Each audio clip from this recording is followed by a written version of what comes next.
Përshëndetje të dashur nxënës, takohemi sërish një orë mësimore në distancë në lëndën e gjeografisë.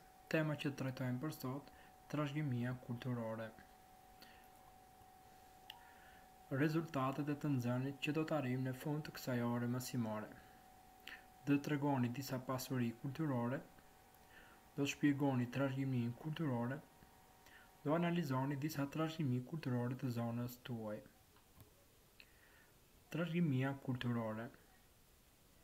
Trashëgimia kulturore lidhet me vlerat materiale shpirtërore. Shqipëria dallohet për trashëgimi të pasur kulturore. Këtë e dëshmon popullimi i lashtë i vendit tonë, zhvillimi shoqëror dhe kulturor.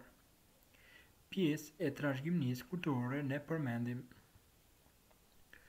monumentet arkeologjike, siç janë monumentet arkeologjike të Apolonisë, të Butrintit, të Antigones, të Bylisit, të Durrësit e tjerë.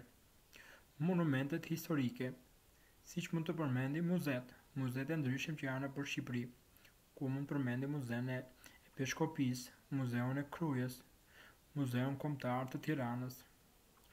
Monumentet arkitektonike, siç mund të përmendim amfiteatret, siç është ai i Durrësit, çezmat, stadiumet. Mund të përmendim veshjet popullore, siç janë për shembull veshjet popullore të Dibrës për burrat, qileshja, xhamadani, tirqit, opingat.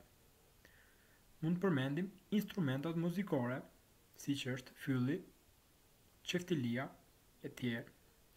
Monumentet fetare, kisha dhe xhami, të cilat janë ndërtuar shumë shekuj më përpara.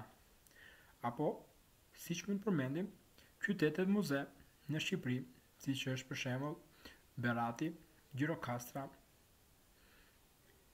Kruja e tjerë.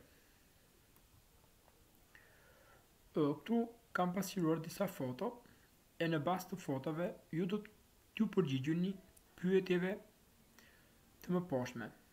Pyetja e parë, cila nga trashëgimitë kulturore gjendet edhe në vendin tënd?